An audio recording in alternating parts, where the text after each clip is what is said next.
20 miles out of Masterton is Castlepoint. 70 years ago, when roads were bad and supplies came by coastal steamer, people on lonely East Coast stations started their beach race meetings. Today, with better roads, half the Wairarapa turns up. There's even an equalisator, the so-called lucky dip tote. Still, they're just as free and easy as the old days.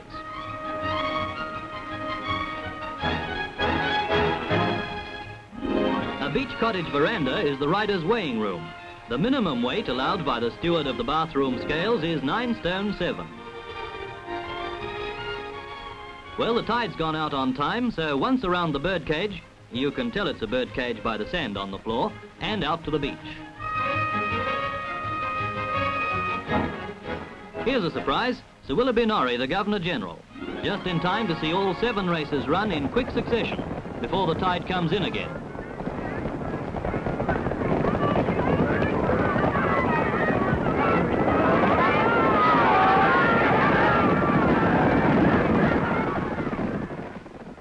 Biggest stake winner is Great Seal, £44 10 and 6, owned by Mr. R. McFarlane, who receives the Castlepoint Cup.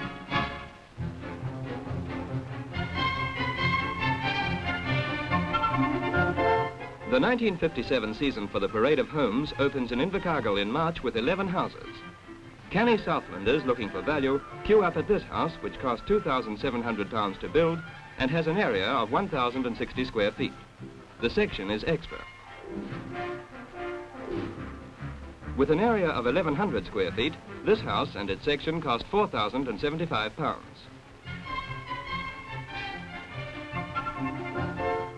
This one is the same size and costs £4,100 with section. Fostered by the National Housing Council, the Parades of Homes are a showcase for builders and shop windows for home seekers. Money is the problem, and here the government assists through state advances loans. It also helps group building by buying the sites and then reselling or leasing them. The Honourable Mr. McAlpine opens the Christchurch exhibition of 29 houses. 3 bedrooms, £3,500 with section.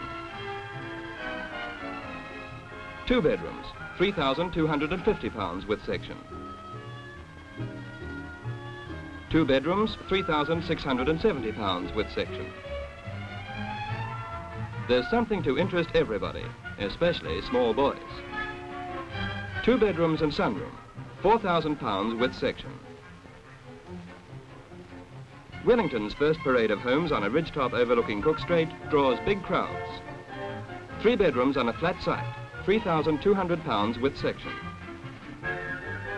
3 bedrooms with basement, £3,700 with section. Compared with Christchurch, Wellington's basement houses were roughly 7 and 6pence per square foot dearer. Palmerston North holds its second home week in Antrim Place. 4 bedrooms, £4,000 for house and section. 3 bedrooms, £3,000 with section. 3 bedrooms, £3,200 with section.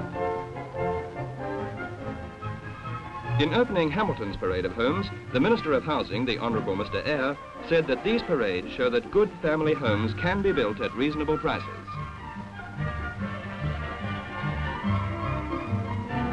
Two bedrooms, £3,100 with section.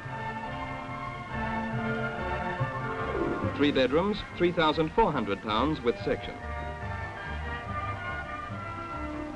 Auckland holds the 6th and final exhibition of the year with 32 homes. 3 bedrooms costs £3,200 without section.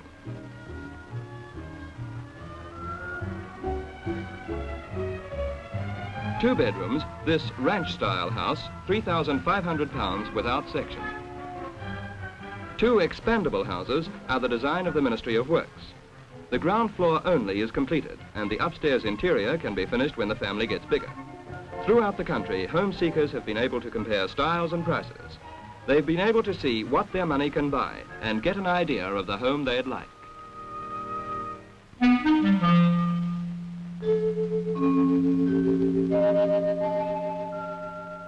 Prospecting for oil in New Zealand dates back to 1865, when deposits were found near the surface in the Taranaki district. Today, pumps are still working at New Plymouth, removing the black gold from the shallow wells. New Plymouth has its own refinery, and local residents can fill up with their own brand of petrol.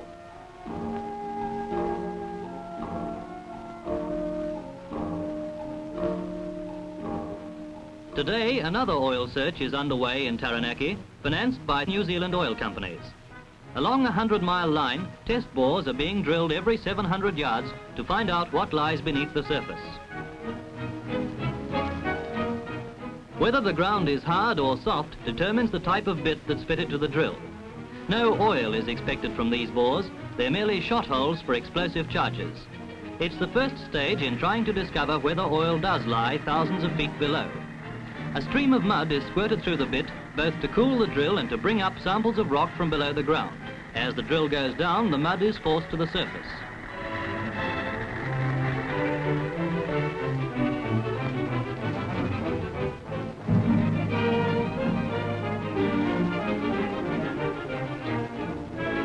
The hole gets deeper and extra lengths are added to the drill. The holes are sunk till hard rock is struck at anything from 1 to 200 feet. Dynamite will then be dropped down them and the explosions will send shock waves through the earth.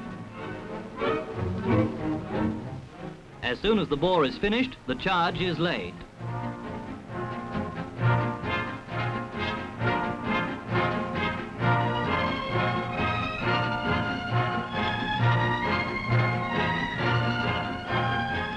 At 30-yard intervals, microphones are placed in the ground.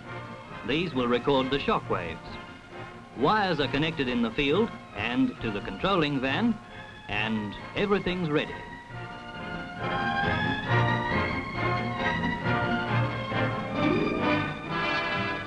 Inside the van, the seismograph is prepared for the man-made earthquake.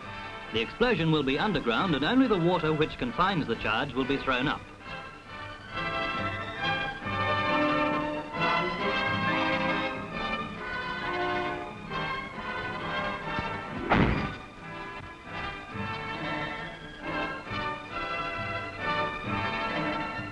Science has captured the secrets of the earth below. The chart looks like a new wallpaper, but in trained hands it's as good as a photograph. Field work over, the backroom boys go to work. The charts are photographed for easier handling. From them, the geologists prepare what they call a profile.